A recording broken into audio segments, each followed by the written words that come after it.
द्विवेदी और स्वागत है आपका हमारी खास पेशकश चर्चा में। चर्चा के तहत आज हमारा विषय बेहद संवेदनशील है।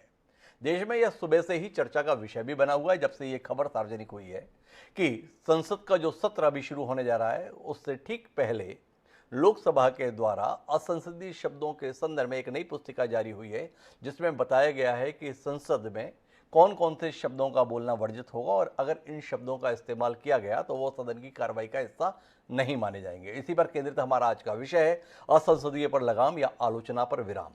ये बात इसलिए कहनी पड़ रही है, ये विषय इसलिए चुनना पड़ रहा है कि जिन शब्दों का चयन असंसदीय के तौर पर इस पुस्तिका में किया गया है वो अमूमन आम बोलचाल की भाषा में प्रयुक्त किए जाते हैं। भाषा के संदर्भ में कई परिभाषाएं हमारे बीच में मौजूद हैं। मूलतः भाषा के संदर्भ में कहा यह जाता है कि भाषा वह साधन है जिसके द्वारा मनुष्य सुनकर, लिखकर व पढ़कर अपने मन के भावों या विचारों का आदान प्रदान करता है। कुल मिलाकर विचारों, भावनाओं और अनुभूतियों की अभिव्यक्ति भाषा के माध्यम से ही संभव हो पाती है। और भाषा के अंदर कई प्रकार के तत्व होते हैं, जिनमें संज्ञा, सर्वनाम, विशेषण आदि का उपयोग किया जाता है। विशेषण जो होता है वह मूलतः किसी भी संज्ञा या सर्वनाम की विशेषताओं को बताने के संदर्भ में प्रयोग किया जाता है, चाहे वह उसके गुण के संदर्भ में है, दोष के संदर्भ में है, रूप के संदर्भ में है, परिमाण के संदर्भ में है, रंग के संदर्भ में। और जिन शब्दों को लोकसभा के द्वारा जारी सूची के द्वारा प्रतिबंधित किया है, उनमें से शब्द कौन से हैं? जुमलाजीवी, बाल बुद्धि, कोविड स्प्रेडर, चमचा, दुर्व्यवहार, शर्मिंदा, धोखा, बचकाना, भ्रष्ट, कायर।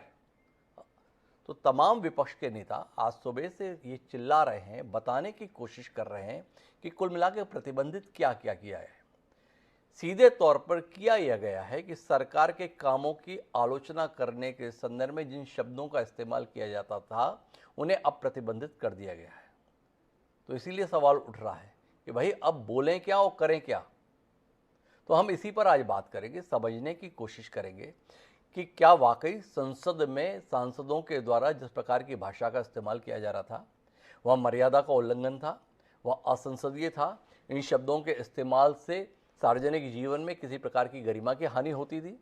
जिन कार्यों की आलोचना के लिए इन शब्दों का इस्तेमाल किया जाता था, अब ये शब्द अगर इस्तेमाल नहीं किए जाएंगे तो आलोचनाओं के लिए क्या नए शब्द ईजाद करने पड़ेंगे? क्या भाषा को समृद्ध करने की दिशा में यह कदम उठाया गया है कि कुछ नए शब्द गढ़े जाएं, कुछ नए शब्द चुने जाएं? जैसे स्वयं प्रधानमंत्री नरेंद्र मोदी जी ने किसान आंदोलन के दौरान एक शब्द इस्तेमाल किया था, आंदोलनजीवी। इसकी प्रतिक्रिया में विपक्ष ने इस्तेमाल किया था, जुमलाजीवी।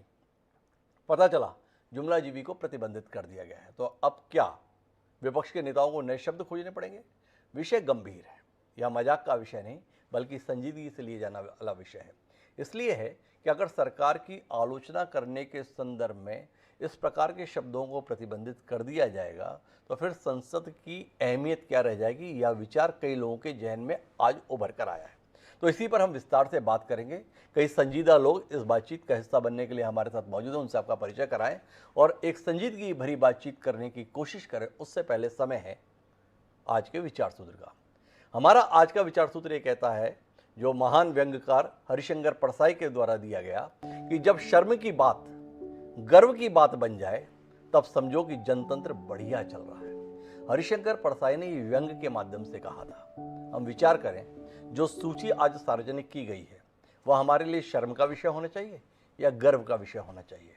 इस सूची की सराहना होनी चाहिए या आलोचना होनी चाहिए? इस सूची को स्वीकार किया जाना चाहिए या इस पर पुनर्विचार किया जाना चाहिए?